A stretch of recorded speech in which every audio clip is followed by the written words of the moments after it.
오늘 소개해드릴 사연은 40년 만에 몰라보게 변해버린 한국 때문에 딸에게 거짓말쟁이가 되어버렸다는 미국 남성의 사연입니다.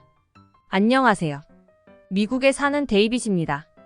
한국은 작은 나라임에도 불구하고 우리는 끊임없는 노력과 열정으로 많은 발전을 이루어냈습니다. 무엇보다 그 중심에는 한국인들의 끈기와 용기, 그리고 변화를 꿈꾸는 열망이 있었는데요. 그는 여행을 오기 전 과거를 회상하며 한국을 무시했지만 40년이 지난 현재의 모습은 그를 충격에 빠뜨리기 충분했다고 하는데요. 최근 딸 제시와 함께 한국에 다녀온 뒤 감격스러운 상황들이 아직도 잊히지 않아요. 사실 제시가 태어나기 전에 한국에서 일했던 적이 있거든요. 그땐 모든 게 정신없고 어수선한 느낌이었어요. 여전히 그런 느낌일 거라 생각했고요. 그럴 수밖에 없었던 게 한국은 민주주의 국가도 아니었거든요. 그래서 제시가 한국 여행을 가자고 말했을 때 전 반대했어요. 아시아엔 한국 말고 중국이나 일본도 있으니 다른 나라를 구경하고 싶었어요. 한국은 가봐서 어떤 곳인지 알고 있었고 굳이 다시 보고 싶지 않았으니까요. 하지만 제시는 아빠인 제가 결혼 전 타국에서 일했다는 것에 관심을 보였어요. 아빠가 자기 나이 때 일했던 곳이 궁금하다며 한국을 고집했죠. 결과적으로 한국에 다시 갔던 건 탁월한 선택이었다고 생각해요. 놀랍도록 많은 발전을 이룬 한국, 세상에 이런 민족이 실제로 있다는 사실 자체가 신화라고 생각할 정도로 말도 안 되는 상황들을 직접 보고 왔기 때문입니다. 사실 제가 40년 전쯤 한국에 있을 때 한국은 한국전쟁 이후 엄청난 발전을 하고 있다고 주변에서 많은 이야기를 했습니다. 제가 한국지사로 발령이 났을 때 분단국가라는 사실 때문에 솔직히 걱정되는 게 많았거든요. 그런 저에게 회사는 제가 가는 곳은 남한, 대한민국이고 전쟁으로 폐허가 되었던 과거를 빠르게 정리하고 나날이 발전하고 있는 나라라며 안심시켜줬습니다. 결과적으로 전 회사에 반항할 힘이 없었어요. 회사는 저를 안심시키고 싶어 했지만 그렇다고 저에게 거부권이 있던 것도 아니었죠. 그렇게 비행기를 타고 한국에 도착했습니다. 첫인상은 생각보다 나쁘지 않았어요. 미국의 시골 도시에 온 것 같은 느낌이 들었거든요. 실제로 도시를 탐험하면서 그동안 살았던 미국과 다른 점을 또렷하게 알 수 있었어요. 거리는 혼잡했고 바빴으며 무언가 어수선한 느낌이 들었어요. 건물들은 끊임없이 공사 중이었고 도심의 어느 골목길은 공장으로 보였는데 뿌옇게 공기가 올라오며 스모그를 형성하는 날들도 많았죠. 제가 머물던 곳은 신촌이었는데 그곳에는 한국에서 꽤 유명한 대학이 있었어요. 그래서 의도하지 않았지만 제가 있던 시기가 군사 정권이라는 걸 알 수 있었습니다. 대학생들이 시위하는 바람에 일주일에 몇 번은 도로가 꽉 막혀 다니지 못했거든요. 그리고 최루탄이라는 무기를 사용해 눈을 뜰 수 없을 정도로 매운 공기가 신촌에 자욱하게 깔리기도 했죠. 그때 기억은 지금 떠올려도 정말 아찔합니다. 눈이 매워 눈을 뜰 수 없을 정도였거든요. 하지만 안전한 곳으로 대피하려면 희미하게 보이더라도 눈을 겨우 뜨고 달려야 했어요. 눈은 맵고 여기저기 큰 소리가 나며 정신없는 곳이 한국의 서울 한복판이었죠. 내 나라인 미국이 못 사는 나라라 다른 나라로 큰 돈을 벌러 온 것도 아니었어요. 한창 한국이 발전하는 시기라 한국 지사를 확장할 목적으로 왔으니 그 상황이 얼마나 당혹스럽고 믿고 싶지 않을 정도로 싫었을 거라는 걸 아마 공감해 주실 거라 믿고 싶습니다. 그만큼 전 한국에 대한 좋은 기억이 하나도 없었어요. 한국전쟁 이후 많은 발전을 했다지만 여전히 가야 할 길이 멀어 보였습니다. 민주화를 위해 항쟁하는 대학생들이 대단하다는 생각도 했지만 그만큼 겪어야 할 시행착오도 많은 나라라 느꼈어요. 미국도 지금의 민주화를 이루기 위해 고 많은 시행착오를 겪었으니까요. 결국 시위가 도움이 되었는지 제가 머물 때 정권이 바뀌었다는 이야기를 들을 수 있었어요. 하지만 그 역시 지켜봐야 할 사항으로 느껴질 뿐이었죠. 제가 일하기 위해 한국에서 보냈을 때가 1980년대 후반에서 1990년대가 막 될 시점이었어요. 그때만 해도 미국 제품이라면 한국 사람들이 선호하는 제품 중 하나였지만 도심 어디에서도 미국 음식을 마음껏 사 먹을 수 없었거든요. 회사 주변에 식당들이 많았지만 위생 상태가 그리 좋아 보이진 않았어요. 먹는 것도 곤욕이었고 익숙해지는데 생각보다 많은 시간이 걸렸거든요. 한국 지사 내에서도 영어로 의사소통이 되는 사람이 한정적이었어요. 그래서 3년을 머물며 늘 외롭고 힘들다고 생각했습니다. 그래서 제시가 한국 이야기를 꺼냈을 때 당황했어요. 좋은 추억이 하나도 없었거든요. 여행을 함께 가자는 건 좋았지만 한국이라는 장소는 굳이 가고 싶지 않았습니다. 제 기억 속 한국은 굳이 여행하지 않아도 되는 나라였으니까요. 그래서 딸 제시에게 말했어요. 솔직한 제 마음을요. 아빠가 일했던 곳이 궁금한 마음은 참 예쁘다고 말문을 열었어요. 그리고 좋은 추억을 쌓긴 한국이 적합하지 않다고 제가 겪었던 이야기를 전했습니다. 딸은 이야기를 잠자코 듣고 있었어요. 공감을 하는 것 같기도 하고 전혀 이해할 수 없다는 표정을 짓기도 했죠. 제 이야기가 다 끝나자 딸은 아무 문제가 아니라는 듯 웃었어요. 40년의 시간 동안 한국이 어떻게 변했는지 보는 것도 재미있을 것 같다고 말입니다. 제 뜻이 제대로 전해지지 않은 것 같았죠. 딸은 오히려 더 흥미로운 표정을 지었어요. 그때 알았습니다. 더 이상 제 의견은 중요하지 않다는 것 말이에요.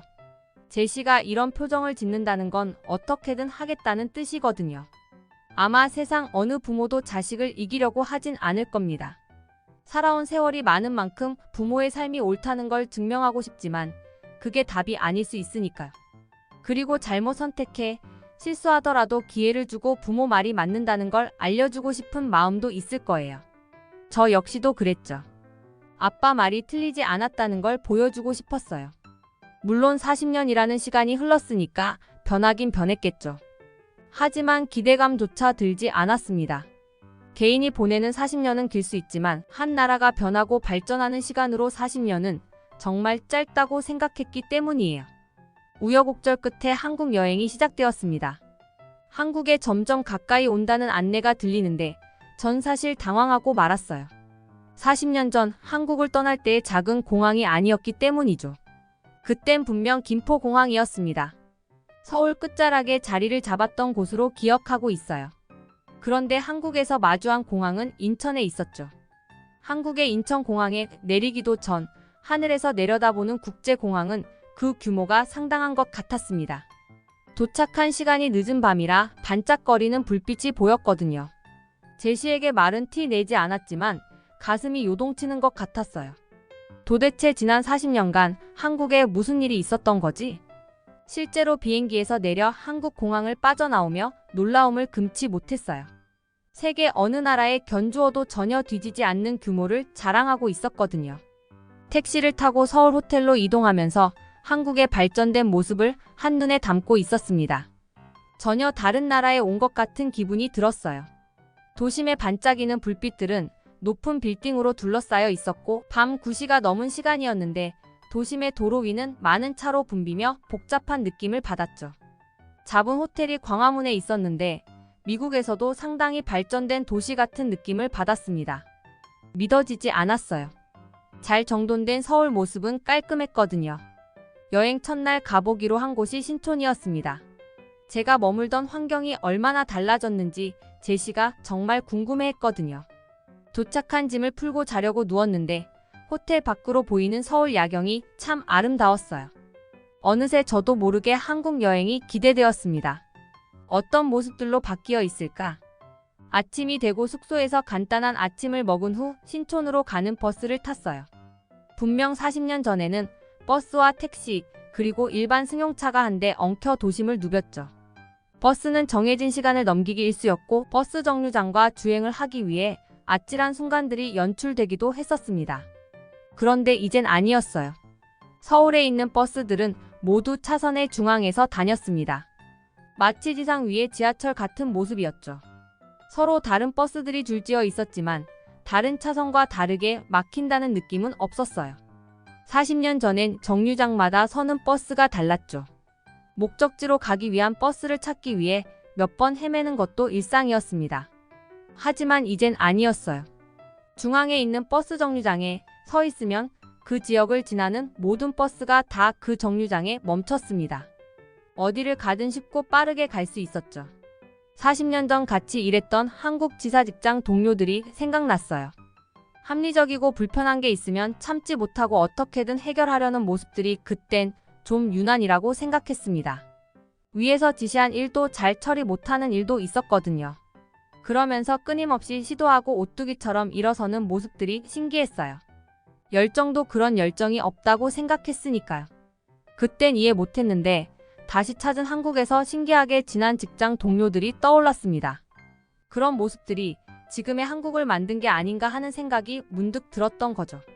도착한 신촌은 제가 기억하던 모습이 아니었어요. 도심은 깔끔하게 정돈되어 있었고 이제 더 이상 그때의 최루탄 냄새는 없었죠. 길을 걸어가는데 눈으로 보고도 믿기지 않았어요. 추억 속에 있던 몇몇 대학교의 위치만 그대로일 뿐이었죠. 그 이외에 많은 것들이 바뀌어 있었죠. 물론 좋은 쪽으로요. 제시는 저에게 아무 말도 하지 않았는데 나중에 그러더라고요. 아빠가 계속 놀란 눈을 뜨고 있어서 물을 수 없었대요. 혼자만의 시간에 빠져 추억을 회상할 시간이 필요한 것 같다고 덧붙였죠. 가게들도 깔끔했어요.